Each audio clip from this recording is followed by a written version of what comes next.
For this year's Trail Bike of the Year test, we got together 10 trail bikes, all with 120 to 140 millimeters of rear wheel travel. They were all priced between £3,000 and £3,500, plus a little bit for shipping when necessary. And we tested them all here in the UK, as well as taking the top 6 out to our friends at Blacktown Trails near Madrid in Spain. After many hours of winter testing back to back on some of the UK's best trails, we decided that the Trek Fuel EX 9.7 made it into our top 5 bikes this year.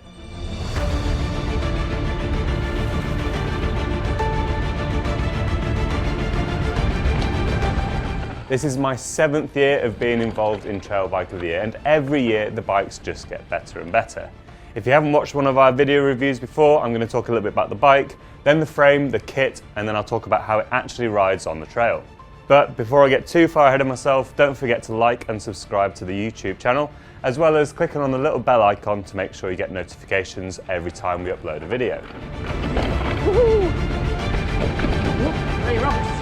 The Fuel EX is Trek's 130mm travel 29er trail bike. Now, the Fuel name has connotations to their XC top fuel bikes, and I guess there's a little bit of XC heritage thrown into this trail bike. However, I think Trek would say that this bike is capable of doing everything up to some relatively gnarly riding. It's got big chunky 29 by 2.6 inch tyres, as well as a suspension design that has been updated on this generation of the bike. The bike that Trek sent to us was a carbon version of the Fuel EX. Now, they do aluminium versions which have a cheaper, heavier frame, but with some better kit on there. The carbon versions obviously saves a bit of weight, and the frame is beautiful. It's made of their OCLV carbon, which Trek have been developing for many years now. Now, this frame in particular has a straight top tube and a straight down tube. Now, this might make it a little bit lighter, maybe a little bit stiffer, but I think it also makes it a bit cheaper for Trek to manufacture. What it does mean having a straight down tube from the head tube is that they have this thing called the knock block, and that limits the amount of twist you can put through the handlebars to stop the forks hitting the down tube of the frame. More on that later. Medium, large, and extra large frames get a straight top tube, though if you've got a small or an extra small, there is a little kink to give plenty of standover height too. A couple of years ago, one of the other big manufacturers, Specialized, put their little SWAT compartment in the down tubes of their bikes. Now, Trek have done the same with this generation of the Fuel EX. Flip a little lever on this door underneath the bottle cage, and there's a smallish compartment in the down tube for you to stash little bits and pieces. The frame itself is beautifully made, and aesthetically I think it was one of the best in the entire test. There's also protection for the frame on the down tube from rock strikes, and on the chainstays if you get chain tuck or your bit of heel rub there as well. The previous generation Fuel EX had a fully floating suspension design, whereby the chainstays extended past the main pivot and actuated the shock from the bottom as well as the top. This gave it an incredibly smooth feel and almost a bottomless quality to it, but it perhaps wasn't the most supportive. This generation bike has a non-fully floating ABP 4-bar-ish suspension system. The shock plugs straight into the down tube as well as that top rocker. At the back, the pivot is located around the rear axle, so it's kind of single pivot, almost 4-bar, somewhere in between the two.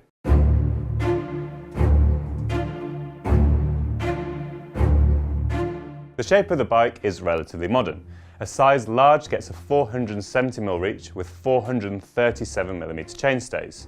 The head angle is 66 degrees and the seat angle is 75.5 degrees. There is a Minolink geometry adjust chip in that rear triangle which adjusts the angles by about half a degree and raises the BB and all this sort of jazz by a couple of millimeters. Now, generally speaking, I always keep bikes in their lowest positions because, generally speaking, going downhill is a lot more fun than going up. So I want a bike that is best suited to the descents. So for the purpose of this test, most of the time it was tested in the low setting. The Fuel EX 9.7 costs £3,400 in the UK. Now, of course, this is a bike that you get from a local bike shop, so in terms of value, it's not going to compete with the direct sale brands from the likes of Propane, Bird or YT. But what you will get is easier, I would say, backup, so if you've got a problem, you can just go to your local shop. Suspension comes from Fox. At the front of the bike you get a Fox Rhythm 34 fork with 140mm of travel. This is Fox's most basic level of fork, and it comes with their grip damper. At the back there's a Performance Float Evol rear shock. Now this comes with their reactive damping tune, which is something that has been developed between Trek and Penske Suspension, who do a lot of motorsport stuff. The vague idea is that with low shaft speeds, i.e. when you're pedaling, the damping is a bit more closed off, and when there's a higher shaft speed, i.e. a bump, the damping opens up a bit. The idea is you get a better pedaling shock that still is nice and open on rough terrain. Driving the bike is basically a SRAM NX Eagle group set. This comes obviously with an 11-50 cassette rather than a 10-50. That cassette is a little bit heavier than a 10-50 as well. You also get an NX level shifter. You do get a GX mech on the back of the bike. I guess the idea is to make it look like a slightly fancy group set, but it is an 11-50 heavier NX group set on there. This is paired on the bars with a Shimano M420 pair of brakes. These have a 4-pot caliper, but they do have the more basic long-levered brake lever. The NX shifter and those Shimano brake levers don't work particularly well in terms of bar real estate. So although they've got a really long lever, I found it quite difficult to get the shifter and the brake lever where I wanted them. We also felt that the long levers detracted a bit from the feel of the brakes. They weren't quite as sharp as we'd expect from a Shimano. The power was there, but again, that flex kind of holds the brakes back a bit despite having a 4-piston caliper. As you'd expect from Trek, the wheels and tyres came from Bontrager, their in-house component brand. You get a pair of Line Comp 30 wheels and a pair of their XR4 tyres in a 2.6-inch width. Finishing kit again comes from Bontrager: stem, bar, seat post, saddle.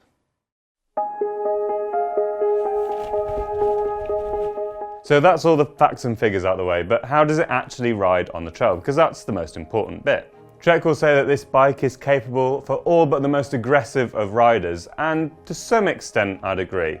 However, I think where it really shines is on slightly more mellow, fast, flowy terrain, and here the Fuel EX is an incredibly fun bike, and I actually really love this bike despite some of its compromises in other areas. Of all the bikes I tested in Trail Bike of the Year this year, the Fuel EX was the one which probably spent more time than any up in the air. This is a bike that's got plenty of pop and plenty of sort of personality to make the most out of all the bits of trail that you're riding. See a little rock or a little root and it just encourages you to try and jump off it, clear that little gap. It's an incredible amount of fun. The reactive shock seems to work okay. I wouldn't say it's necessarily a better pedaling than some of the other bikes in this test. However, it's fairly decent. When you're putting some strokes through the cranks, the shock remains reasonably static. So if you are putting in a little bit of effort between the corners, the bike is very reactive to those pedal inputs. It accelerates quickly, and that's helped by the XR4 tyres, which don't seem to have a huge amount of rolling resistance. Though they look quite chunky, they aren't hugely aggressive in my experience. One of the things that you need to be quite careful with, especially with bigger tyres like these 2.6-inch ones, is to get the pressure just right. If you've got the pressure too high, especially on, I would say, a relatively narrow rim, which kind of made the tyres a bit more bulbous than I might have liked, they're a little bit pingy from time to time. If you lower the pressures to reduce the pinginess, they start to wander a little bit on the rim, so you get that sort of imprecise feel when you're pushing it, especially a little bit harder over rocks and roots. So if you're going to ride this bike more aggressively, you might spend a bit more time getting the tyre pressures just right. In slippy and sloppy conditions as well, the tyre tread isn't particularly deep, so they're not the best in the mud. However, in loamy stuff or over rocks, and to be honest, a lot of trail centre surfaces, the tyres roll fast, there's enough grip, and as long as you've got the tyre pressures right, they feel pretty good. When I'm testing Trail Bike of the Year, I do the same tracks repeatedly on all the different bikes. And there's one track in particular at Bike Park Wales called Vicious Valley, where I always ride my bikes. And if you know it, sort of about 2/3 of the way down, there's a road gap jump. You come off 3 little drops over some roots, and then if you get in a little tuck, you can make the gap without pedaling. This was one of the few bikes in this year's test where I actually had to brake check before the jump to to make sure that I didn't go too far off the other end and screw up the next bit of corner. The rear end of the bike is pretty smooth. I would say that more aggressive riders will want to add a little volume spacer to the shock though, because it's fairly happy getting towards the end of its travel. One thing we did notice was that the smoothness of the rear suspension, even though it's not a full floating design, kind of accentuated that it's a Rhythm 34 up front, which just isn't quite as supple, quite as smooth as a slightly pricier fork. Now back to that knock block, and this isn't really a riding impression, this is a general living with the bike impression. Personally, I really don't like those steering lock systems. Canyon have them on some of their bikes and Trek has this knock block. I understand the reason, you don't want to damage your frame in a crash. However, from a livability point of view, if you store your bikes in a tight space and you need to turn the bars or take the wheel off to store it, it just makes it that much more difficult. You can't turn the bars 90 degrees with a wheel in, and if you take the wheel out, you still can't turn it 90 degrees. You have to start undoing all sorts. That, for me, is a bit of a compromise when it comes to living. If you've got a big garage and you just leave your bike and you put it in the car as it is, fine. If you've got to think about these things, just bear that in mind. So the Fuel EX 9.7 isn't perhaps the best value bike out there. You get it from a bricks and mortar shop, which is obviously going to hit the value. If it was my money, I would actually be looking at the aluminium EX8 XT. It's £2,800, so 600 quid cheaper. You get a Shimano XT 12-speed drivetrain, which I would rate above the NX/GX drivetrain on the carbon version. And okay, you get an aluminium frame. It's the same suspension, the same pretty much finishing kit. You just get a little bit more weight. So I think if you are looking for a more value-orientated bike and you do like the sound of the Trek, that would possibly be where I'd be looking to put my money. So there we have it, that's the Fuel EX 9.7. It's a really fun trail bike that I thoroughly enjoyed riding in the right conditions. Let me know what you think in the comments. Don't forget to like and subscribe and click the little bell icon so you get a notification every time we upload a new video.